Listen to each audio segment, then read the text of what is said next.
If you're about to sit in a salon chair, stop. Don't let them touch you with their comb. I didn't believe the warnings. I thought it was harmless. Just a comb. But the day I used one in a salon, my life changed forever. What I discovered is something they don't want you to know. Something tied to blood, death, and curses that never die. And if you think I'm exaggerating, stay with me.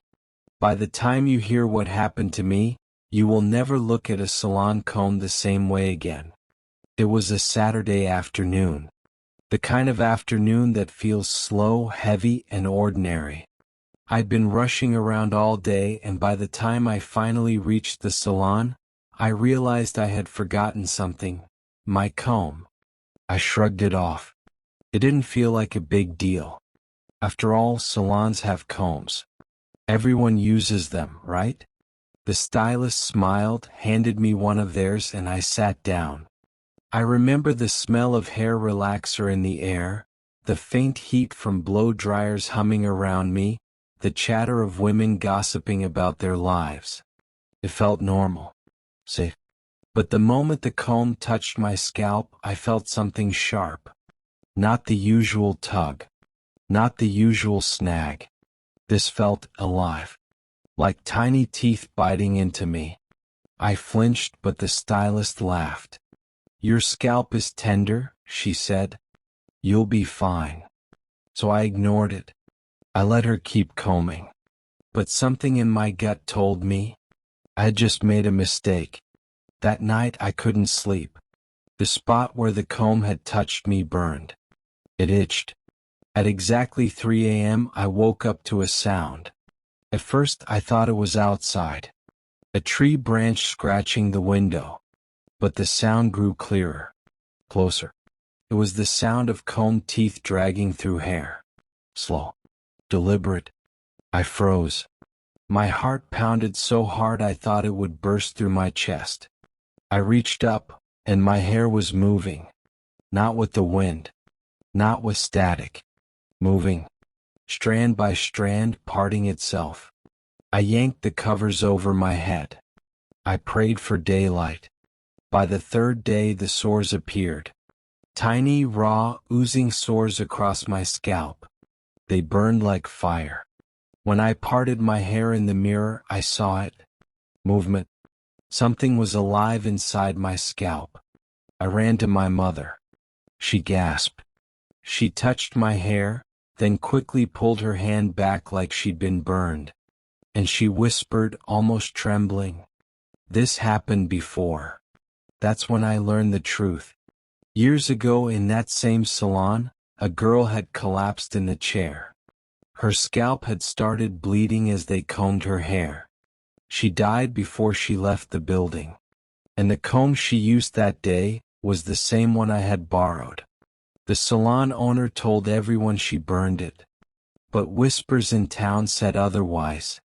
Some claimed the spirit of the dead girl had bound itself to the comb. Waiting. Hungry. And now, it had found me. That week was hell. I stopped leaving my room. At night, whispers filled the corners. In the mirrors I saw her, the pale girl with tangled hair, hollow eyes, and the comb clutched in her hand. My hair began to move on its own. I would wake to find it braided, twisted, tied into knots I had never made. Friends visited, but none of them stayed long. Because when they came close, they heard it too, faint whispers leaking from my scalp. Whispers they swore weren't human. I tried to ignore it. I tried to pray. But the more I ignored it, the worse it got. One night, I woke to the sensation of fingers combing my hair. I sat up, trembling, but no one was there. No one, except her. She was standing in the corner of my room, staring at me with empty eyes, dragging the comb slowly through her hair. When I blinked, she was gone. But her reflection stayed in the mirror. I had to know more. I searched. Old newspapers. Online forums. Conversations with people who didn't want to talk. And I found the truth. The comb wasn't just an ordinary tool. It once belonged to a woman accused of witchcraft decades ago. They said she had been executed, burned. But her hair refused to burn. They buried her body, but her comb remained. A vessel. Every head it touched became her doorway. And many before me had suffered. Some vanished. Some went insane. Some were buried with their hair still moving, as if it was alive. I couldn't take it anymore. One night I decided to end it. I grabbed the comb.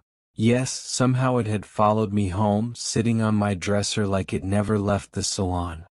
I doused it in kerosene. I lit a match. The flames roared. But instead of silence, I heard screaming. Not from me. Not from outside. From the comb. The fire burned blue. The plastic melted into ash. And then, my scalp erupted in pain. My hair writhed like snakes. I fell to the ground, clawing at my head, screaming as I felt invisible hands pulling, combing, tearing at my scalp. And then I realized, the spirit wasn't in the comb anymore. It was in me. Even now, as I tell you this, I can hear it. The faint scrape. The teeth dragging through my hair. At night, I feel it shift against my pillow. Sometimes I wake to find new braids in my hair. Ones I never made. Ones no living hands could have made. The comb is gone. But the spirit is not. It lives in me now. And if you ever step into a salon, and let them use their combs on you, it might just find its way into you too. This was my story. This was the truth they don't want you to know about salon combs. If this kept you listening, if you felt that cold dread sink into you, then join me on Dew of Dread.